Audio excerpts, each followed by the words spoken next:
Why the hell am I watching a guy talk about Alberta Premium? Now, first of all, Alberta Premium is a fine whiskey, even the cheap stuff, for drinking straight.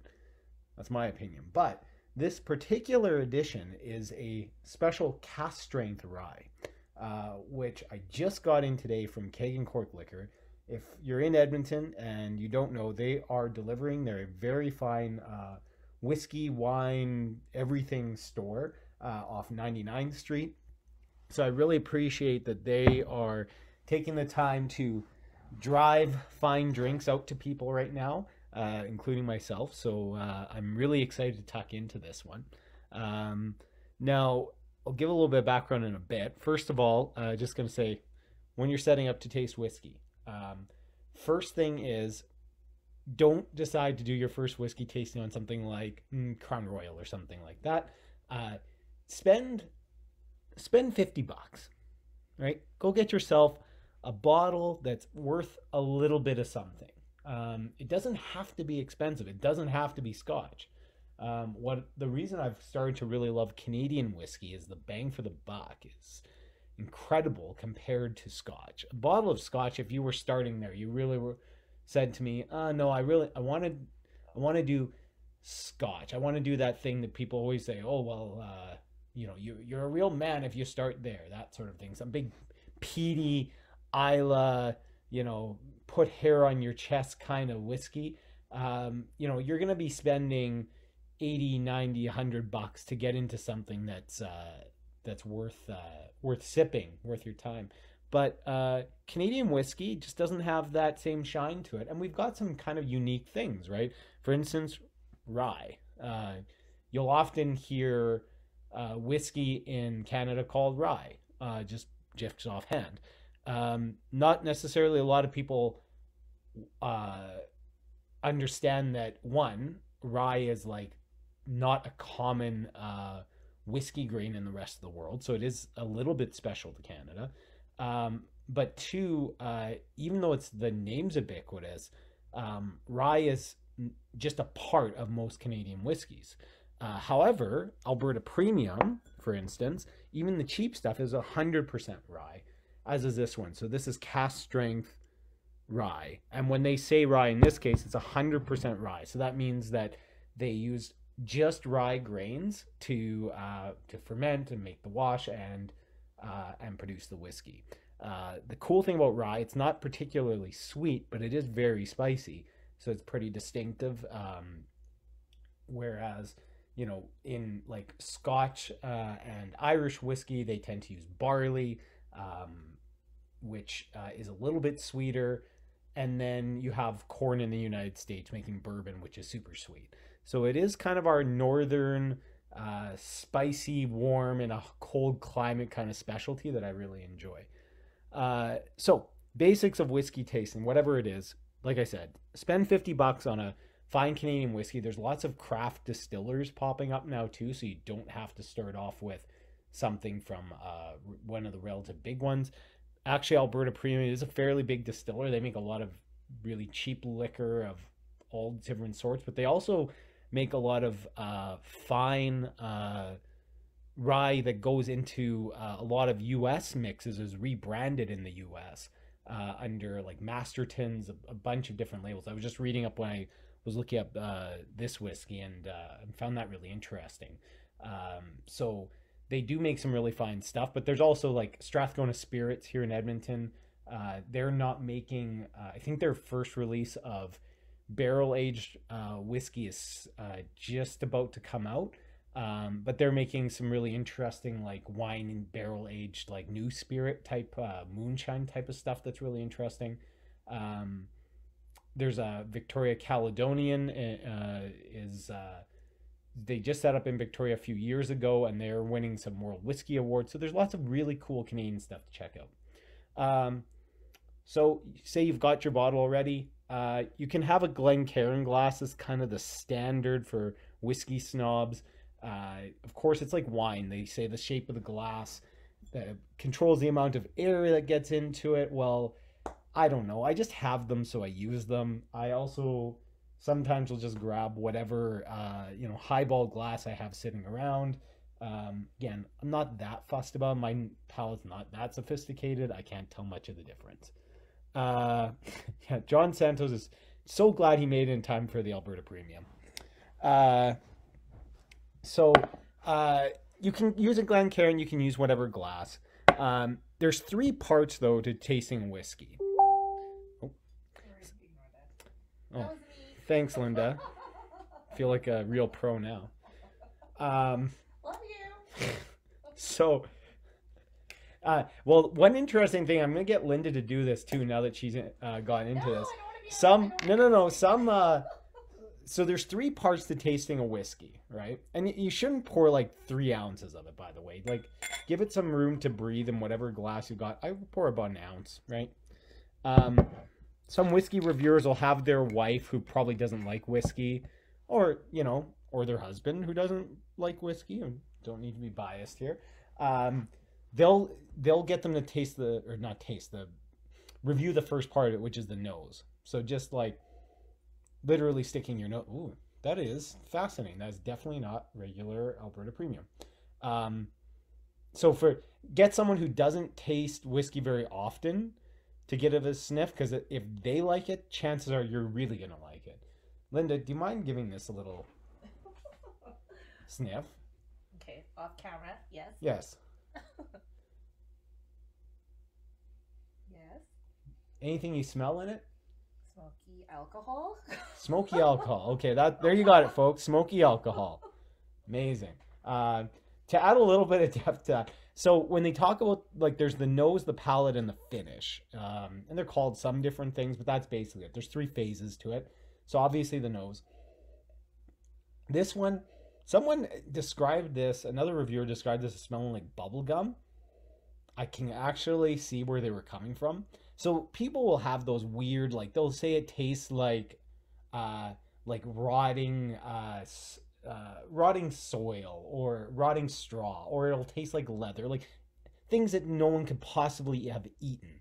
Well, especially the nose, it's not really about what it tastes like, it's what it smells like, and it's often like reminiscent of something. So tonight we had ordered from the Edmonton the Strathcona farmers market, a sort of box of like rando things to kind of support the local economy while we're in this crazy time.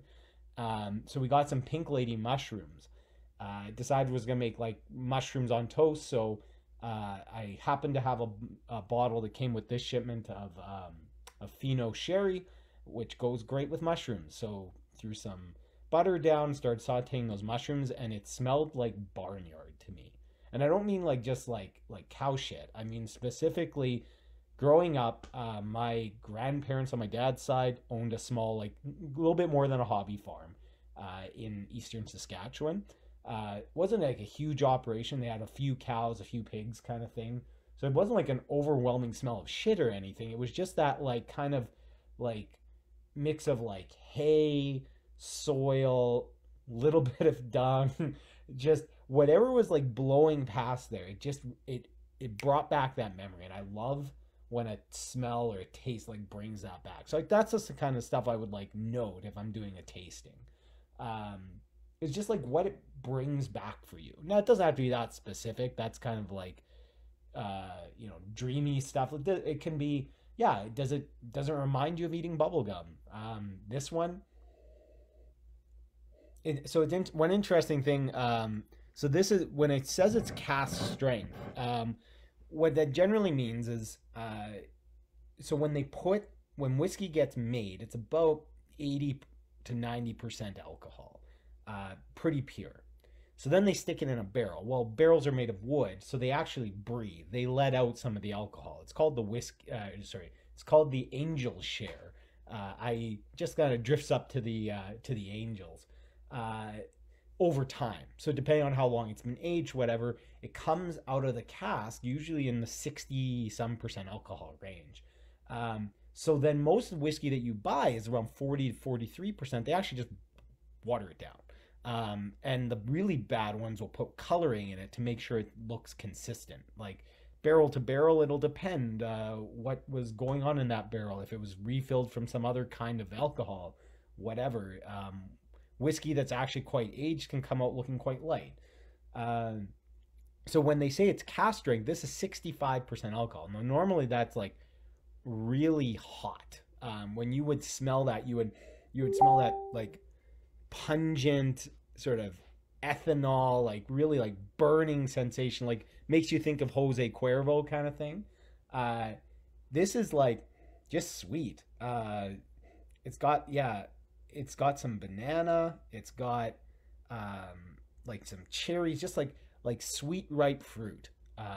Does not smell a lot like alcohol, which is really promising to me. So that's the nose, right? And everyone can get that. It's like wine. Anyone who's ever bothered to do anything but a shot kind of gets a sense of like, no, this smells like something.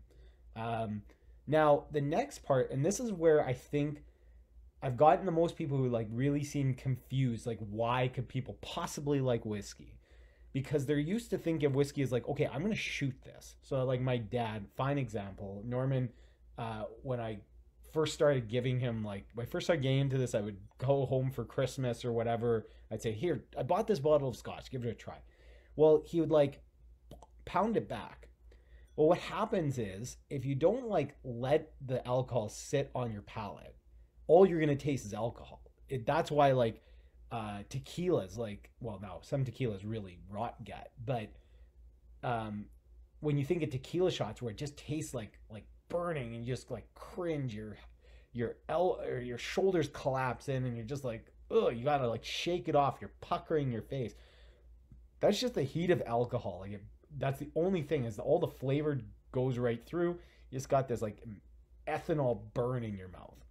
Don't do that with whiskey. You're not going to get any taste out of that for the vast majority of whiskeys.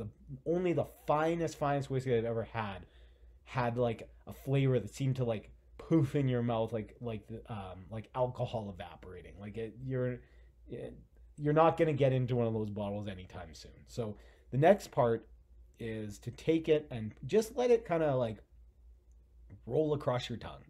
Literally, like I think of like making my tongue like a little cup, something that you can just like pour a little bit of whiskey on and just kind of have it sit there.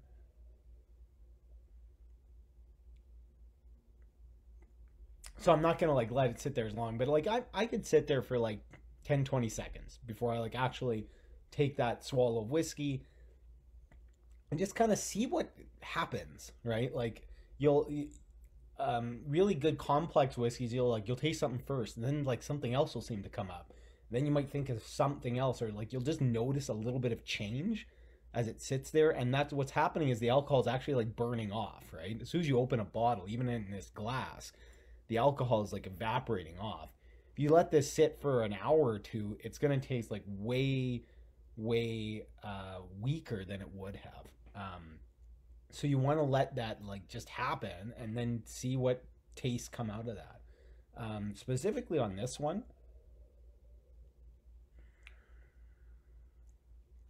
it's really like juicy, citrusy, like again, like thinking of like cherry juice, that sort of idea. Now you can definitely tell that this is cask strength. It has a little bit of burn on the back. It's taking my breath a little bit, but it's not horrible. And the other thing is, if I was better prepared, I'd have a glass of water here.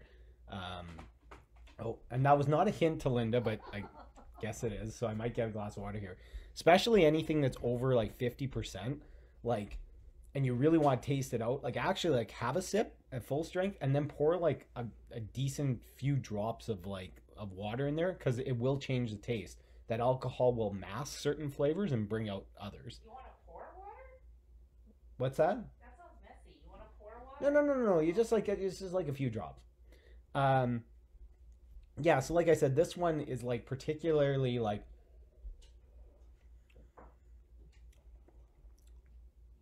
juicy. I'm trying to put my finger on it. It's almost like a tropical fruit, a little bit like pineapple. but like a little bit sour, like maybe sour cherry, something like that.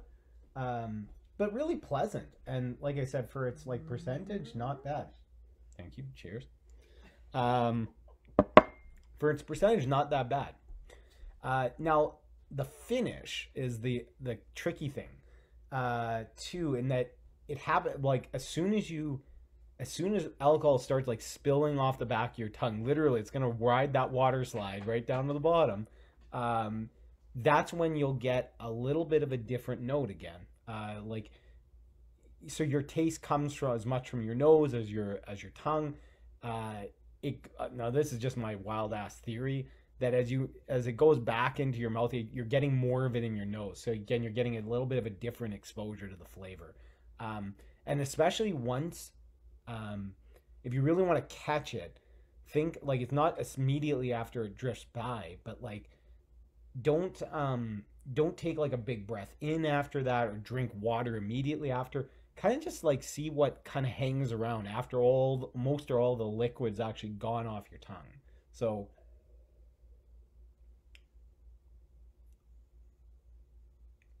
I get a lot of citrus there, but then as you go off the back, there's like pepper, and now it's like it's spicy because of the alcohol, but there's also a lot of notes of like I'd almost say sherry, like a wine, like maybe a little bit of red wine off the back, but like sort of like a peppery. Now I don't know wine barely at all. I know there are some kinds of wine that are I tend to taste more peppery than jammy. So think of something a little bit dry like that, but still like sweet from like the whole like fruit at the top kind of thing. There's not a lot of smoky in this either. Like um, even within Scotch whiskey, most Scotch whiskey doesn't have peat smoke in it. So if there's smoky notes, it's just from kind of the charred barrel wood that can maybe impart some of that, or just the wood itself. But there isn't actually formally like smoke put into it, and you're not going to get something out of a Canadian whiskey too. I don't know of any. Maybe Victoria Caledonian's doing a smoked one, I've heard, but most of the time, yeah, you're either gonna lean towards some fruits, or you're gonna get some like more iodine medicine kinds of flavors. That even tends to be more like smoke. This one, yeah, like on another taste, yeah, really peppery tannic on the finish, and that I think is the best I could describe as like kind of rye spice, where you're almost thinking of like cinnamon, cayenne, a little bit of like earthy kind of pepperishness to it. I keep using that word. I'm just going to settle on pepper. That's that classic kind of rye distinct flavor that you won't get off of other kinds of grains. So in this case, I'm gonna like put in a significant amount. So like really spilled some in there. Now that's quite a lot, but this was being cast strength. You can add quite a bit to it. Just gonna make sure that then like no, that's pretty fair. Um, In this one, I like it better at cast strength. This one, the water really like flattens it out. I'd say it's not as sweet. It's not as fruity anymore. Same kind of thing on the nose, but now I'm smelling more like leather and that sort of thing. Uh, now I'm starting to watch now I'm starting to watch the comments. Um, Now this time, yeah, it's kind of flatter. You still get a little bit of that note there, but now it's more like vanilla. It's not as like punchy, sweet. Again, rolling on the tongue.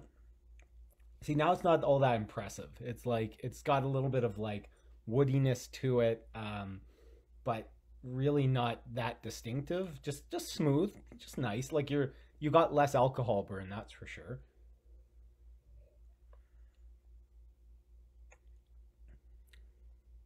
But similar like spicy peppery finish on the back. So that's interesting. That kind of stuck around. Yeah. Too much. Oh, now I get what too much is.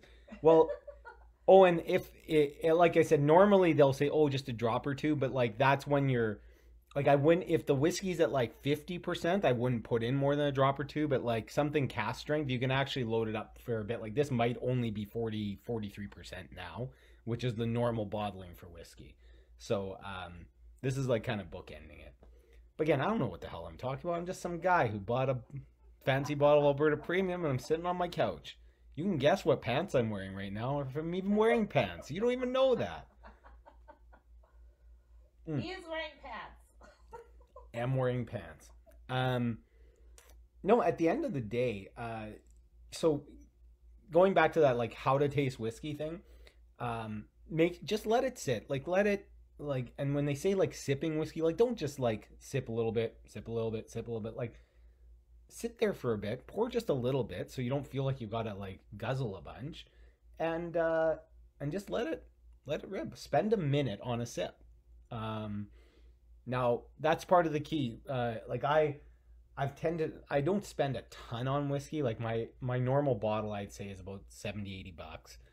If I'm really going extravagant, I've spent 130. Rarely, I don't think I've ever spent more than 200.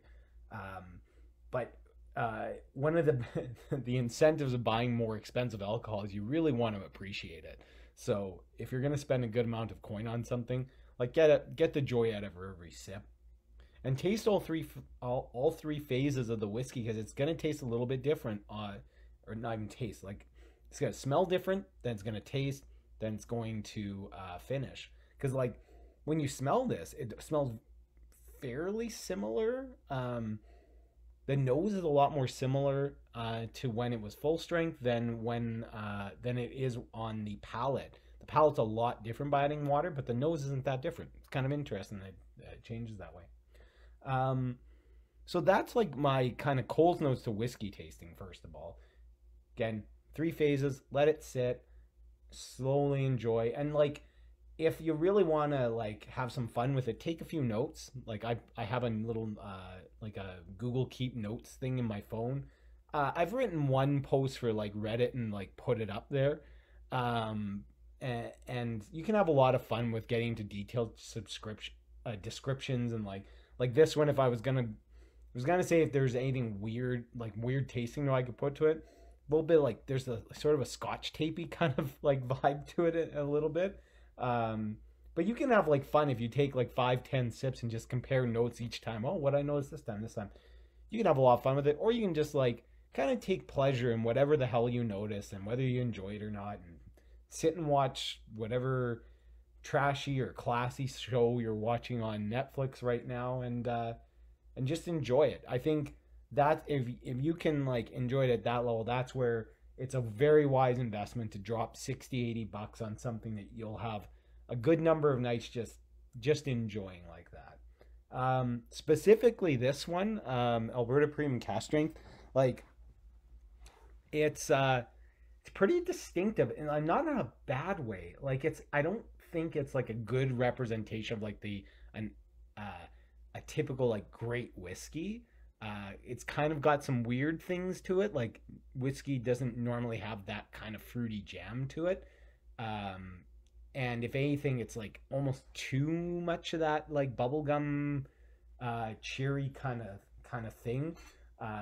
Especially if you get into Scotch, you'll see stuff that's more sherry or bourbon aged is going to have more like toned down, sophisticated flavors. This is a really like punchy thing, but I like sweet. So for me, I really enjoy this. I'm very surprised at how much better it is than Alberta Premium generally. But like recently I bought an actually more expensive bottle in this. This one was I think 60 bucks at Kagan Court. Recently purchased just for as much for shits and entertainment. I saw a bottle of Alberta Premium 20-year-old, which is like a pretty serious amount of age. Brought it on a ski trip recently. So some of you actually on the feed had it. It wasn't that impressive. This is like legitimately like tasting grade whiskey, and it's something like, you know, as much it is not necessarily like stereotypically like great whiskey. There's better whiskeys out there, but I'd take an interesting one in some ways, and this one is very interesting, very different, distinctive, and so I quite enjoy it. I'm looking forward to getting into this bottle, and once this whole COVID thing breaks, if there's any left, which I can't guarantee, be happy to share some with those of you who are in Edmonton here. But otherwise, pick up a bottle for $60. This is very approachable, and you're going to be really impressed with how much you can find in this one.